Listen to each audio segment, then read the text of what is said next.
Bonjour les amis, bienvenue sur une nouvelle vidéo. J'espère que vous allez bien. سلامونه ملګرو ښه راغلاست. هیله ده چې روغ او جوړ به یاست.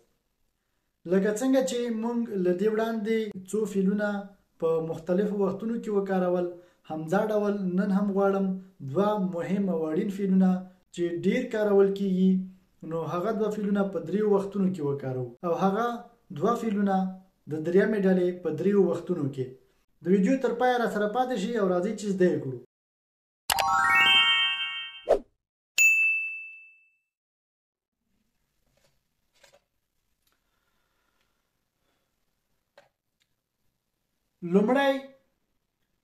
لومړی هغه وختونه چې موږ غواړو دا فعل پکې کار کوو، لکه تیر وخت، پرونی ورځ او نننۍ ورځ او سبا ورځ. د دغو درو ورځو لپاره موږ غواړو دا فعل وکارو. نو دا چې څنګه کارول کیږي راځئ چې په ګډه یې وکارو. لومړی د پرون لپاره که چیرې موږ غواړو د پرون لپاره یو فعل وکارو نو باید دوه فعلونه یو ځای راشي. ورب الی، لومړی فعل ورب الی غواړو دغه فعل په درې وختونو کې وکارو. نو الی د تللو فعل دی، د تللو. او دوام فعل چې کوم دی هغه ونیغ دی، ونیغ د راتللو فعل دی. هغه به وروسته وکارو، لومړی به دا د تللو فعل وکارو چې دواړه فعلونه ډیر مهم دي. په دریو وختونو کې د پرون لپاره، د نن لپاره او د سبا لپاره. دا یوازې درې وختونه نه دي، په فرانسوي ژبه کې نور وختونه هم ډیر دي، خو دا درې وختونه ډیر کارول کیږي نسبتا نور وختونو ته. موږ تاسو لپاره لومړی دا مهم دي چې همدا درې وختونه زده کړو. je suis allé، زه تللی وم. تاسې دلته ګورئ چې je suis د être فعل دی، suis د être فعل دی. نو دلته د ځان لپاره وکارول کیږي. یو الی فعل چې دی او هغې له منځه ځي، یوازې یوه او راځي چې په سرو ته اکسان اخلي، د ای غږ ورکوي. je suis allé، je suis allé، زه تللی وم، زه تللی وم.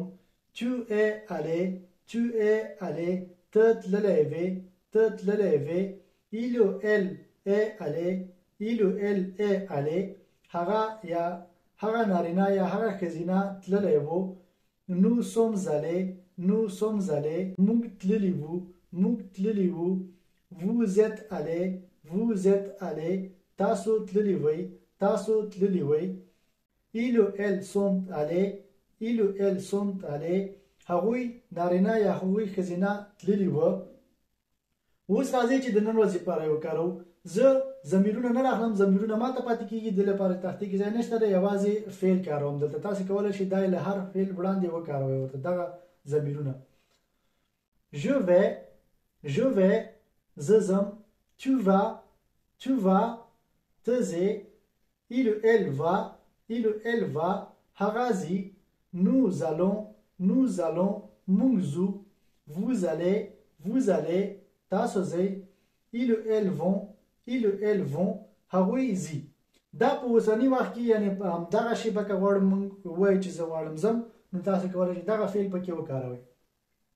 او د راتلونکي لپاره مثلا ته غواړئ چې سبا یو چېرته لاړ شئ نو دا ډول یې کاروو. je vais aller، تاسې دلته ګورئ چې د الی فعل په خپله په کوم ډول چې ریشه دی په مریشي کې کار شوی دی، هیڅ تغییر پکې نه دی راغلی. نو یوازې کوم فعل چې ورته مخکې کاریږي هغه هم د الی فعل دی چې په هغه په جملو کې کارول شوی دی. نو دوه فعلونه دواړه یو ځای کاریږي. د الی فعل بیا هم د الی فعل دی ځکه چې د راتلونکي وخت لپاره صرف شي، د راتلونکي وخت لپاره وکاریږي، نو دا ډول کاریږي.